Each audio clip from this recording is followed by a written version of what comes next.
bonjour à toutes et à tous, j'espère que vous allez bien.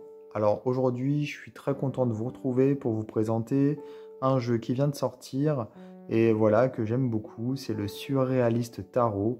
Donc ici, il s'agit de l'édition Lo Scarabeo, mais il faut savoir que ce jeu est sorti également en français, donc il a été traduit aux éditions Très Daniel et le titre c'est le Tarot Surréaliste. Alors moi, je me suis pris le jeu en anglais tout simplement parce qu'il était moins cher, voilà. Mais pour ceux qui ne sont pas à l'aise avec l'anglais, vous pouvez le trouver en français également. Donc ce jeu, il s'inspire de l'art surréaliste, notamment Dali, Magritte, etc. Donc vous allez voir, pour ceux qui aiment bien le surréalisme, vous allez être servi. Alors, hop, on a ici le petit livret, donc le petit livret qui auparavant était disponible également en français. Le Scarabeo avait l'habitude de proposer des livrets qui étaient traduits en plusieurs langues. Ici, c'est uniquement anglais, italien, espagnol et portugais. On n'a plus l'allemand, on n'a plus le français. Alors pour le français, c'est normal puisque c'est Très Daniel qui a racheté la licence Lo Scarabeo. Donc finalement, tous les jeux Lo Scarabeo, ou du moins presque tous, sortent en français rapidement puisque Très Daniel les traduit et les sort dans la foulée.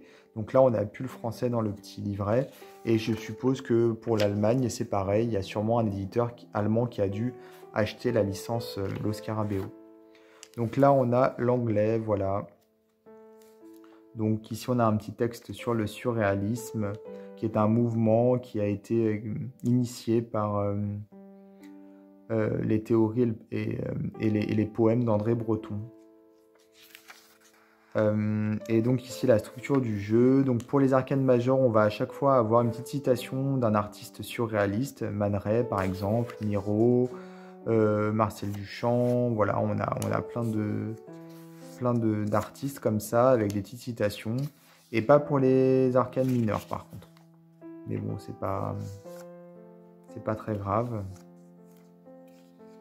Et donc on a ces significations hein, qui sont là pour nous aider à utiliser les cartes. Ici on a une méthode de tirage dans la première page et c'est expliqué ici. Voilà. Alors vous allez voir, les cartes sont très chouettes. Dommage, elles sont pas d'une très très bonne qualité. Je les trouve vraiment fines. Parce que c'est vrai que dernièrement les cartes de Lo Scarabeo sont plus fines, je trouve, comparées à ce qu'elles étaient il y a quelques années encore. Donc ouais, on a une carte qui est vraiment fine pour le coup. Au moins, les cartes glissent bien, elles ont une taille standard. Le dos, le voici. Hop, donc ça c'est une publicité pour Lo Scarabeo, on oublie. Voilà le dos, voilà.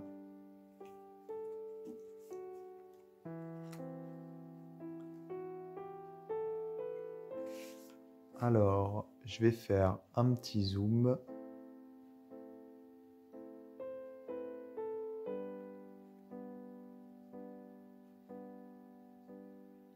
Donc ces cartes, ce sont des illustrations originales qui sont inspirées des œuvres surréalistes, du style surréaliste.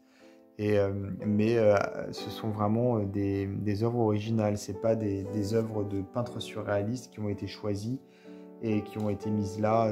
Voilà, c'est vraiment des dessins originaux qui ont été faits par Luigi Di Giamaroni. C'est un Italien. Il me semble que c'est lui qui avait fait le tarot des rêves.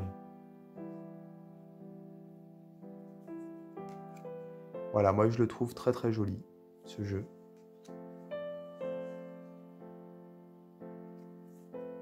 Il est plein de poésie.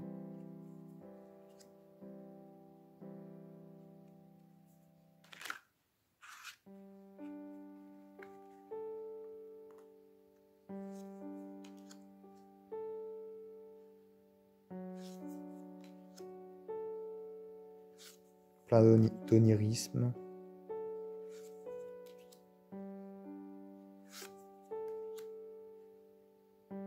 Là, par exemple, on reconnaît Frida.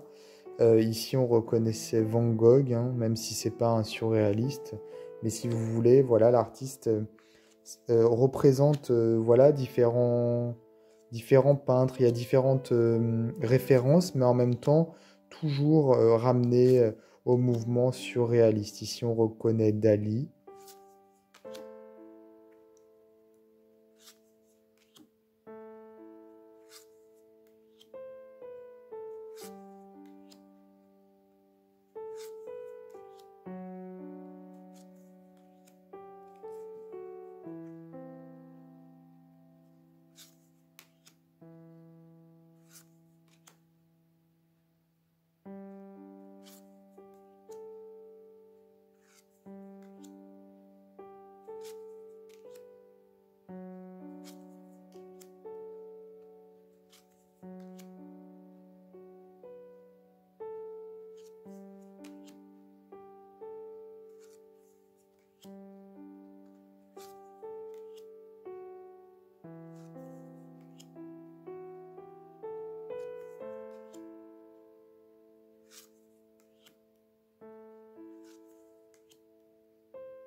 Les couleurs sont vraiment très très belles, je trouve.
Il y a vraiment un travail de recherche qui a été fait, puisque pour ceux qui connaissent un peu, vous allez, voilà, ça va vous sauter aux yeux les références aux œuvres des surréalistes.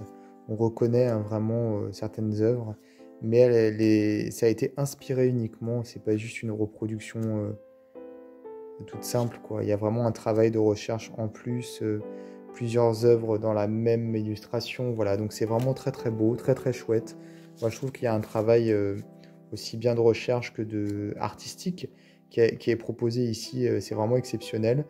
Voilà, le seul problème c'est un peu la qualité des cartes. J'aurais préféré peut-être des cartes un peu plus grandes et surtout plus épaisses.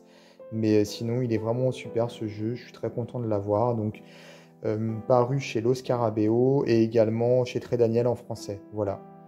N'hésitez pas à vous abonner à ma chaîne, à activer les notifications et moi je vous dis à bientôt pour d'autres vidéos.